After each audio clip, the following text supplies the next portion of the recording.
오늘 제목은 아낌없이 드리는 사랑이라는 제목입니다.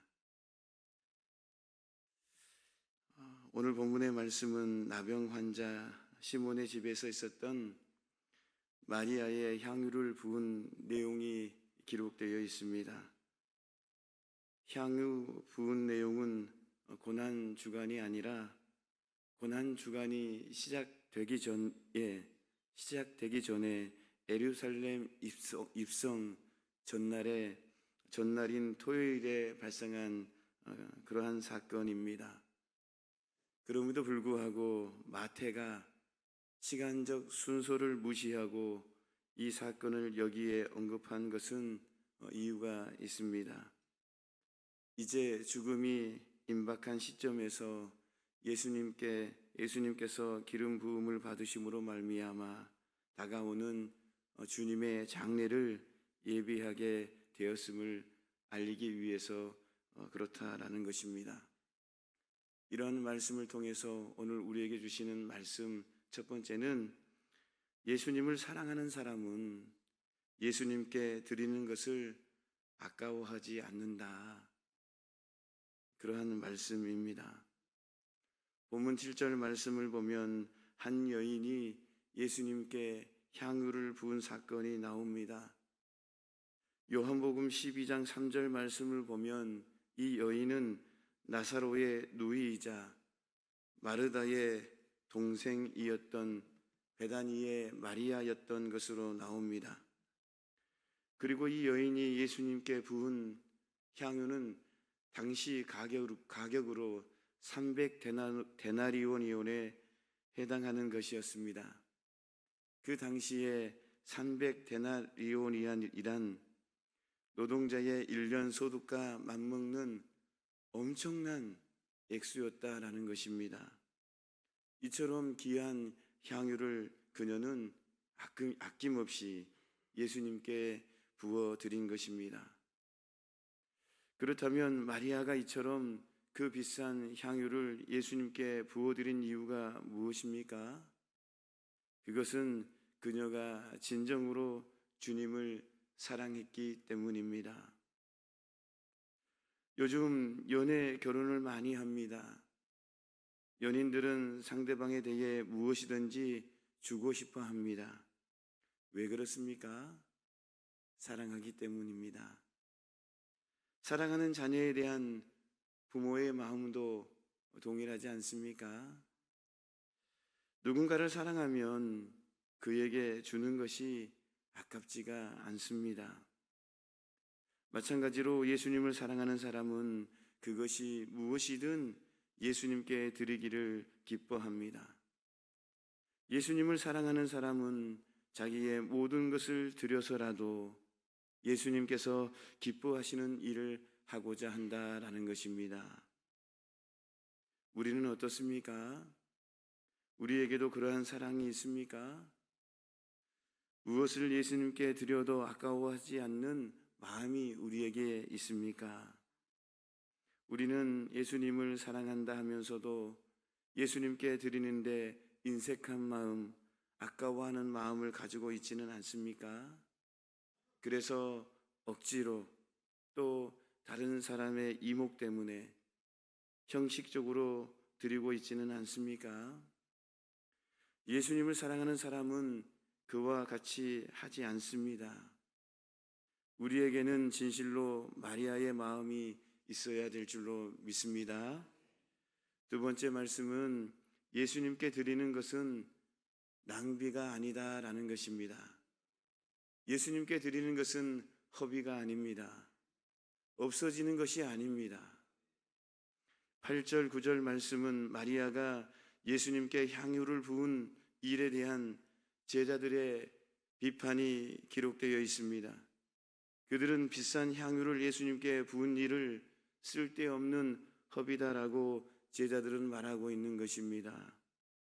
성도 여러분, 허비와 낭비는 어떤 것입니까? 가치도 없는 것에 물질과 힘과 시간을 투자하는 것을 가리킵니다. 그렇다면 예수님께 물질을 드리는 일이 허비입니까? 예수님께 드리는 것들은 허망하게 사라지고 마는 것입니까? 예수님께 드리는 것은 허비가 아니라 오히려 늘어난다라는 사실입니다. 믿으시기를 축원합니다. 제자들은 아직도 예수님이 누구신지 모르고 있습니다. 예수님은 없는 것도 있게 하시는 능력의 하나님이십니다. 조그만 것을 드려도 풍성하게 갚아주시는 분이십니다. 제자들은 계속해서 주님의 역사하심을, 주님의 살아계심을 눈으로 현장에서 보고 체험하고 있는데도 불구하고 아직도 본문에 등장하는 예수님은 누구인지를 모른다라는 것입니다. 고린도후서 9장 10절 말씀입니다. 심는 자에게 심을 것을 주사 풍성하게 하시고 너희의 의의 열매를 더하게 하시리니, 이렇게 분명하게 말씀하고 있습니다. 심는 자에게 심을 것을 주사 풍성하게 하시고 너희 의의 열매를 더하게 하신다라는 거예요. 풍성하게 주시되 더하게 주신다. 이 말씀은 계속해서 뺄셈이 아니라 빼기가 아니라 없어진 것이 아니라 사라진 것이 아니라 더해준다는 거예요. 더해준다는 거예요. 누리시기를 축원합니다. 오병이의 기적 너무나 잘 알지 않습니까? 어린아이가 자기 혼자 먹을 만큼에 있는 그것을 가지고 와서 주님께 드렸더니 엄청난 기적이 일어나잖아요. 보리떡 5개와 물고기 2마리로 주님께 드렸더니 5,000명을 먹이고도 남는 그런 기적을 체험하게 되잖아요. 성도 여러분, 예수님께 드리는 것은 아무리 드려도 낭비되는 일이 없습니다. 늘어나서 되돌아옵니다. 자기가 하나님께 드리고 주님께 드리는 것이 순간적으로 없어지는 것처럼 보이지만 늘어나서 되돌아온다라는 거예요. 나에게 다시 오는 거예요. 이 부분이 바로 주님의 방법이에요. 자기뿐만 아니라 다른 여러 사람들을 이롭게 합니다. 주님의 역사는 그런 것입니다. 내뿐만 아니라 자꾸 옆에 있는 사람들에게, 이웃에게 나눔이 있는 거예요. 그러므로 우리는 제자들처럼 단순한 경제 이론만으로 계산하지 말아야 한다라는 것입니다. 말라기 3장 10절에 하나님은 이렇게 말씀하십니다. 여러분, 말라기 3장 10절 말씀 같이 한번 읽어볼까요? 시작. 만군의 여호와가 이르노라, 너희의 온전한 11조를 창고에 들여 나의 집에 양식이 있게 하고 그것으로 나를 시험하여 내가 하늘 문을 열고 너희에게 복을 쌓을 곳이 없도록 붙지 아니하나 보라. 아멘. 너무나 잘 아는 말씀이죠. 이 말씀 꼭 가슴에 새기시기를 축원합니다. 11조에 대한 말씀이에요. 하나님께서 창조한 피조물이 전능하신 창조주 하나님을 감히 시험할 수가 없습니다. 성경 66권 창세기부터 요한계시록까지 보면은 전능하신 하나님을 시험할 수가 없어요. 그러나 딱 한 가지 말라기 3장 10절 말씀은, 21조에 대한 말씀은 하나님께서 시험해 보라고 허락해 주셨어요. 하나님께 한번 11조를 드려보라. 내가 붙는지 아니한지 한번 시험해 보라 말씀한 거예요. 사랑하고 존경하는 성도 여러분, 11조의 은혜를 누리시기를 축원합니다. 11조는 그래서 믿음인 거예요. 많으면 아까워서 드릴 수 없는 그런 충동이 생겨요. 그래서 믿음으로 드리는 거예요. 또 반대로 부족하면 너무 손이 부끄럽기 때문에, 남들의 이목 때문에 드릴 수가 없어요. 그래서 믿음인 거예요. 그래서 우리가 중직자를 세우고 직분자를 세울 때에 가장 첫 번째, 가장 기본적인 신앙, 11조를 드리는지 안 드리는지, 이분이 믿음의 사람인지 아닌지 그걸 점검하기 위해서, 체킹하기 위해서 11조를 확인하는 거예요. 이분이 많이 드리는지 적게 드리는지 그걸 확인하는 것이 아니라, 11조에 많고 적음이 아니라 이분이 진짜 믿음으로 하나님께 드리는지, 기본의 믿음이 있는지 없는지, 신앙의 믿음이 있는지 없는지 점검하기 위해서, 체킹하기 위해서 직분자를 세울 때에 반드시 그러는 거예요. 여러분, 한 가지 더 말씀드리면 11조는 어디다 드려야 됩니까? 제가 자꾸 기본적인 신앙생활에 대해서 지금 가르침을 드리고 있는데, 오늘은 예물이에요. 아낌없이 드리는 예물, 아낌없이 드리는 사랑, 신앙생활의 가장 기본적인 부분을 나누고 있습니다. 11조는 어디다 드리는 거예요? 네? 어디요? 네, 우리가 섬기고 있는 몸된 제단에 드리는 거예요. 여러분, 중요합니다. 내가 섬기는 몸된 든든한 교회, 하나님은 질서의 하나님이에요. 축복의 통로는 든든한 교회예요. 내가 섬기는 교회예요. 그리고 내 관계성이 있어서 있는 다른 곳은 우리가 헌금을 드리면 되는 거예요. 특별하게 선교 예물을 드리면 되고, 감사 예물을 드리면 되고, 특별한 예물을 드리면 되는 거예요. 근데 11조만큼은 우리가 소속되어 있는 재단에 드리는 거예요. 어제도 제가 말씀드렸지만, 새벽 예배는 중직자분들이 오시기 때문에 제가 가장 기본적인 신앙생활에 대해서 말씀을 나누고 있습니다. 제가 작년부터 강단에 서면서 계속 강조하고 또 강조하는 부분은 신앙생활의 가장 기본적인 거예요. 그 말씀을 나누고 있는 거예요.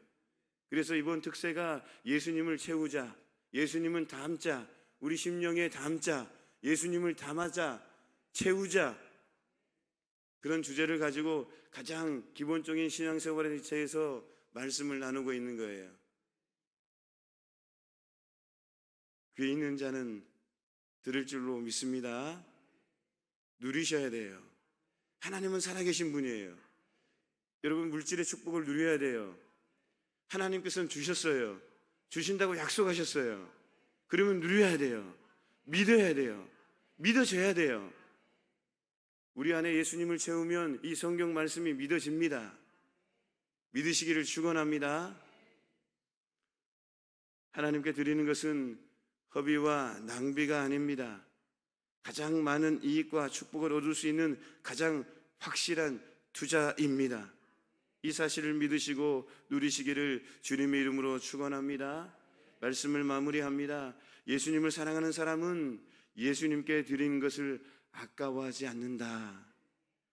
두 번째는 예수님께 드리는 것은 허비가 아니고 낭비가 아니고 늘어난다. 나에게 다시 돌아온다. 11조는 액수가 중요한 게 아니라 진실로 고람되어 하나님 앞에서 부끄럽지 않게 담임 목사로서 가장 기본적인 신앙생활을 말씀을 나누고 있는 거예요. 남들 의식하지 마시고, 남들 이목 의식하지 마시고,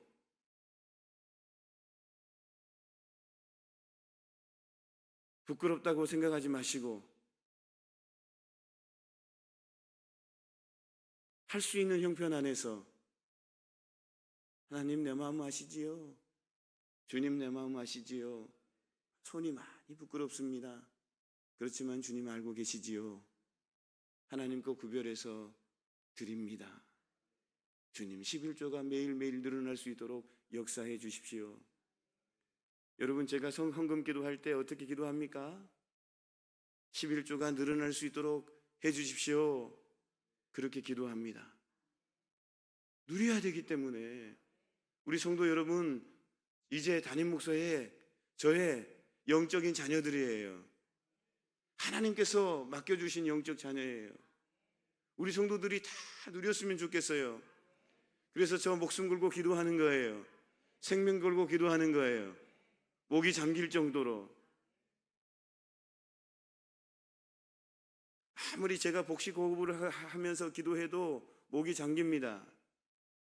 예쁜 목소리가.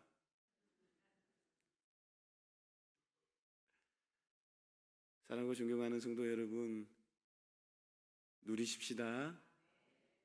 기도하겠습니다. 하나님 아버지,